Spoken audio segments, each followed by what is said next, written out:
Hello friends, welcome to raise the standard channel. ఈరోజు ఒక job notification గురించి అయితే మాట్లాడడానికి వచ్చాను. ఇదేంటంటే 2025 బ్యాంక్ ఆఫ్ బరోడా 2700 మందికి అప్రెంటిస్ పోస్టులు అయితే భర్తీకి అధికారిక ప్రకటన విడుదల చేసింది.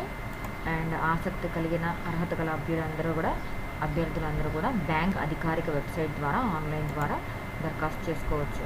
దరఖాస్తు అంటే లాస్ట్ డేట్ వచ్చేటప్పటికి చివరి తేదీ 1/12/2025. సో డీటెయిల్స్లోకి వెళ్ళిపోదాం. బ్యాంక్ నేమ్ చెప్పేసా కదా, bank of Baroda. Post name వచ్చేటప్పటికి అప్రెంటిసెస్. నంబర్ ఆఫ్ పోస్ట్ వచ్చేటప్పటికి 2700 అండి, అంటే 2700. శాలరీ వచ్చేటప్పటికి 15,000 ఉంటుంది. అప్రెంటిస్ పోస్టులు ఇవి బ్యాంక్ క్లర్క్, బ్యాంక్ ప్రొబేషన్ కాదు. అండ్ క్వాలిఫికేషన్ వచ్చేటప్పటికి గ్రాడ్యుయేషన్ అయితే ఉండాలి. నెక్స్ట్ ఏజ్ లిమిట్ వచ్చేటప్పటికి 20 to 28 ఇయర్స్. స్టార్టింగ్ డేట్ వచ్చేటప్పటికేమో అప్లై చేయడానికి 11/11/2025. లాస్ట్ డేట్ వచ్చేటప్పటికి అంటే ఆల్రెడీ స్టార్ట్ అయిపోయింది నోటిఫికేషన్కి. అప్లై చేసుకునే డేట్ అయితే స్టార్ట్ అయిపోయింది. లాస్ట్ డేట్ వచ్చేటప్పటికి 1/12 అంటే December 1 లాస్ట్. అఫీషియల్ వెబ్సైట్ ఎక్కడికి వెళ్ళి అప్లై చేసుకోవాలంటే bankofbaroda.bank.in ఈ అఫీషియల్ వెబ్సైట్లోకి వెళ్ళాలి. సో నంబర్ ఆఫ్ పోస్ట్స్ వచ్చేటప్పటికి ఆంధ్రప్రదేశ్ 38 పోస్ట్ ఉన్నాయి. నేను మన తెలుగు రాష్ట్రాల గురించి మాత్రమే చెప్తున్నాను.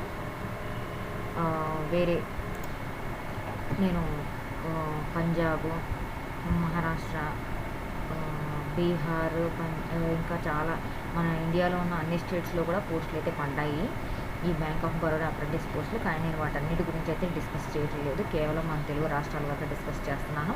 ఆంధ్రప్రదేశ్ వచ్చేసి 38, తెలంగాణ వచ్చేసి 154. తెలంగాణ 154 పోస్టులు. సో సీరియస్గా తీసుకోండి. నెక్స్ట్ వయసు పరిమితి అంటే November 1 కల్లా వయసు పరిమితి ఎంత ఉండాలంటే మినిమం ఏజ్ వచ్చేటప్పటికి 20 సంవత్సరాలు, మ్యాక్సిమం ఏజ్ వచ్చేటప్పటికి 28 ఇయర్స్. మ్యాక్సిమం వచ్చేటప్పటికి 28, మినిమం ఏజ్ 20. ఏజ్ రిలాక్సేషన్ వచ్చేటప్పటికి యాజ్ పర్ గవర్నమెంట్ రూల్స్ అంటే ఎస్సీలకి 5 ఇయర్స్ అని, బీసీ వాళ్ళకి ఒక 3 ఇయర్స్ అని అట్లా ఉంటుంది కదా, అట్లా ఏజ్ రిలాక్సేషన్ అయితే ఉంటుంది. మీరు డైరెక్ట్ నోటిఫికేషన్కి వెళ్ళిపోయి చూసుకుంటే మీకు ఇన్ డీటెయిల్లో కనపడుతుంది. ఫీజు వచ్చేటప్పటికి షెడ్యూల్డ్ కాస్ట్, షెడ్యూల్డ్ ట్రైబ్స్ అభ్యర్థులకి, ఎస్సీ ఎస్టీ అభ్యర్థులకి అయితేనేమో ఫీజ్ నిల్. సో అప్లై చేసుకోవడానికి అయితే వెనకడుగు వేయద్దు. ఎస్సీ ఎస్టీ సంబంధించిన అభ్యర్థులు ఎవరైనా ఉంటే 28 ఇయర్స్ లోపల ఉంటే, గ్రాడ్యుయేషన్ కంప్లీట్ అయ్యి ఉంటే ఖచ్చితంగా అప్లై చేసుకోండి. నెక్స్ట్ వచ్చేటప్పటికి person with benchmark disability పీడబ్ల్యూబీడీ అభ్యర్థులకి అయితే 400 ప్లస్ జీఎస్టీ ఉంటుంది. నెక్స్ట్ జనరల్, ఈడబ్ల్యూఎస్ మరియు ఇతర ఓబీసీ అభ్యర్థులకు వచ్చేటప్పటికి 800 ప్లస్ జీఎస్టీ. 800 ప్లస్ జీఎస్టీ అంటే జనరల్ అభ్యర్థులకి అయితే, ఓబీసీ అభ్యర్థులకి 800 ప్లస్ జీఎస్టీ ఉంటుందంటే 850 అట్లా ఉండొచ్చు, 850 అట్లా ఉంటుందన్నమాట. సో అప్లై చేసుకోవడానికి అయితే వెనకడుగు వేయొద్దు. ఈ కాలంలో అసలు ఉద్యోగాలు రావడమే తక్కువ, నోటిఫికేషన్ పట్టమే తక్కువ. పడినా కానీ ఎంతమంది పెడితే అంతమంది పెట్టేసుకుంటున్నారు. ఎవరు వాళ్ళకే వస్తుందా వీళ్ళకే వస్తుంది ఇట్లా చూసుకోవద్దు. ప్రిపేర్ అవ్వండి, అప్లై చేయండి, ప్రిపేర్ అవ్వండి. ఒక్కసారి లైఫ్లో సెట్ అయిందంటే సెట్ అయిపోయినట్లు. సో డోంట్ నెగ్లెక్ట్ ఇట్ అనమాట. ఇవి అప్రెంటిస్ పోస్టులు.